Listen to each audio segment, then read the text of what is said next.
Hi everyone, welcome back to another video, and today we are going to be going over Stellaris and how to grow your empire in Stellaris. So one of the first things we're going to focus on is the kinds of research you'll be doing. So for general research, you should focus on increasing your research speed and research alternatives in the early part of the game in particular. So we can see administrative AI as an option. So this increases our research speed, so we'll focus on that. Other things to focus on is increasing your naval capacity and population growth. And if you do see like gene clinics pop up, definitely research that because it adds population growth, increases habitability, and adds quite a few amenities to whichever planet you constructed on. So that's also a very good one. We won't really focus on naval capacity right now though. We're going to do planetary unification, namely because it increases the amount of unity you can get per month, so that's going to accumulate a lot over time. So we'll do that one first, but after that you should probably prioritize population growth, gene clinics, and then naval capacity and fleet command limit for the early part of the game. And then for engineering, try and focus on unlocking different types of battleships you can get, different types of warships you can unlock, like frigates, destroyers, and cruisers, so when they do pop up. And then in the meantime, if those aren't available, you can just focus on whatever else is available, but I'm going to focus on that one. So yeah, that's for general research. And then of course there's surveying. So you're just going to take your science ship over here, and when it comes to surveying, you're going to want to focus on surveying and claiming systems that lie in like the middle of a star lane route. So we wouldn't survey this planet, the star system over here, because we can just survey over here and then hop over here and keep going up, or survey here and then keep going down, or along here and then down here.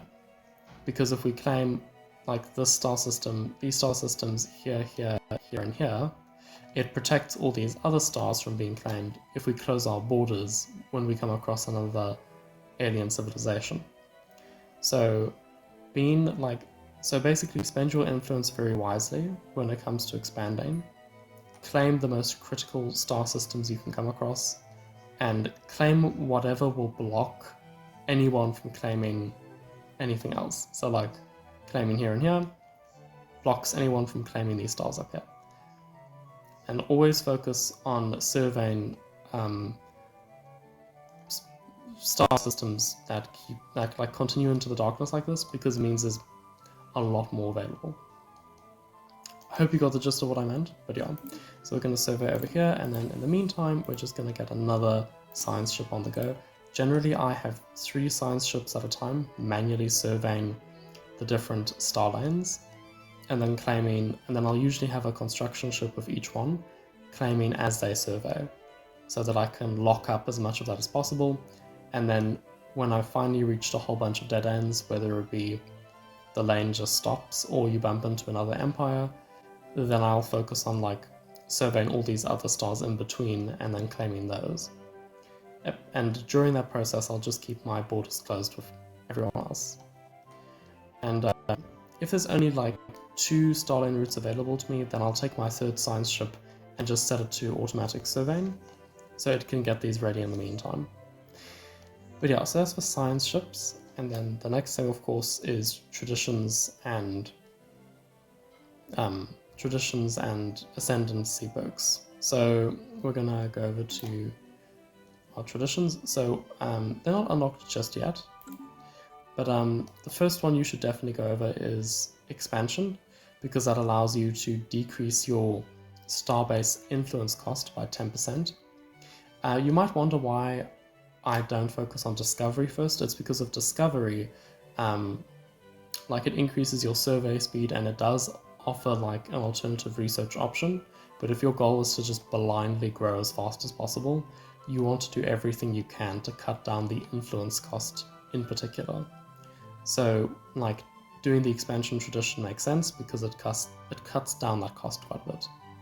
And then once you've finished that entire tradition, you should select the Interstellar Dominion Ascendancy perk, because it cuts the influence cost down by another 20%. So once you've done expansion and interstellar dominion, your cost per star base should only be 52 influence, which is quite cheap. Then after that, I would recommend doing something like the Supremacy Tradition, because that increases your naval capacity and strengthens your navy overall. And then once that is done, I would recommend doing Galactic Force Projection, because it increases your influence per month from power projection to a maximum of 2, and also increases your naval capacity by 100 and fleet command limit by 50. So this is a very useful thing to have as your second perk. It also means that you'll be able to better defend your rapidly growing empire.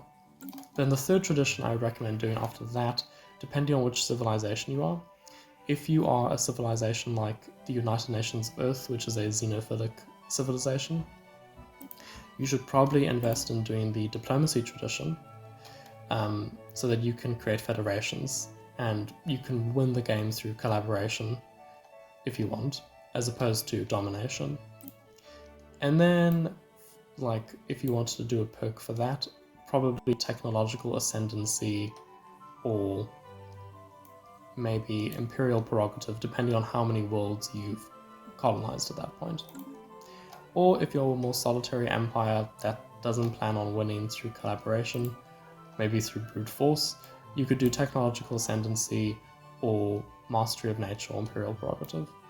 Another thing to focus on is occasionally you should go out of your way to claim a system that has a habitable planet, because something that you'll need to do to defend your ever-growing empire is to have quite a few alloys in production so that you can produce as many ships as possible and build star bases at a faster rate. So occasionally, like here we have this ocean world, it's quite habitable to us.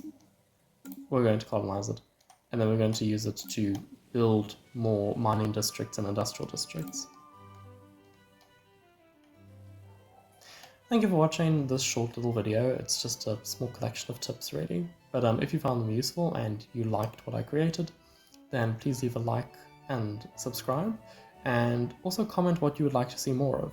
Would you like to see a playthrough of Stellaris, etc., or also give game recommendations of what you'd like to see some content on, and I'll get to work on it.